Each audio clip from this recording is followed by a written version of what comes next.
Today the temperatures are going to be in the 95-degree range in Georgia Zone 8A.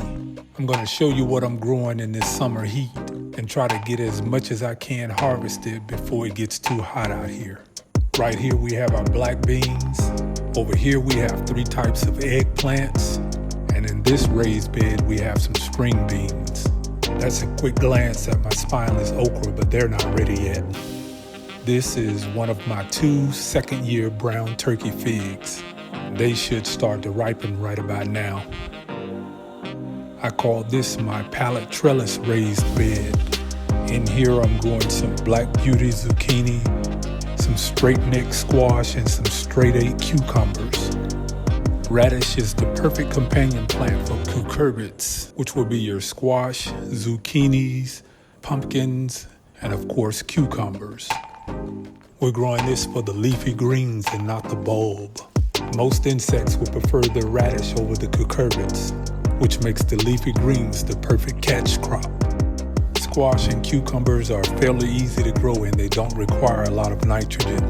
1 cup of fish fertilizer weekly is more than enough. But if you want more blooms, stick around to the end of this video and you'll see what I use to get more blooms. More blooms, greater the chances for more fruit. Just look at how rich the color is on this straight neck squash. You don't want them to get much bigger than this because the larger they are, they start to lose that buttery flavor that we've grown to love. You want a perfect summer crop that can handle the heat? Eggplants are prolific producers and thrive in warm weather.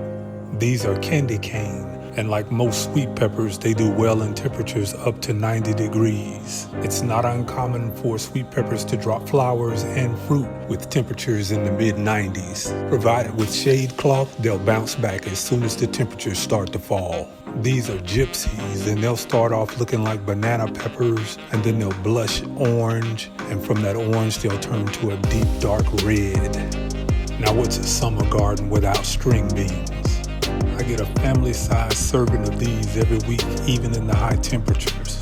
Pick them early and often, and they could carry you all the way into the fall weather. I like rotating legumes wherever I had brassicas the season before. Legumes take nitrogen from the air, and through nodules on their roots, they release it back into the soil. Eggplants are another must-have in a midsummer garden. Like tomatoes, they're self-pollinators and do best when the suckers are removed. It's an ideal fruit for container gardening, so if you're living in an apartment building where bees are not prevalent, eggplants would be the perfect fruit. And another way to extend that growing season because we can always hand pollinate. If you like my content, hit that subscribe button and don't forget to hit that thumbs up. If you want to know when I upload new videos, hit that notification bell. Growing in the summer heat does have its challenges. This is why picking the correct fruit has never been more important. Black beans are an excellent source of protein, folate, and fiber. A proven winner when it comes to gardening in the summer heat. Outside of the great taste, the flavonoids and tannins in black beans have shown promise in reducing the chances of colon cancer. The good bacteria in our bodies uses the resistant starch in black beans to aid in the protection of our colon cells. Also a legume and essential for my crop rotation. It's amazing how squash can produce a whole fruit in just a few days.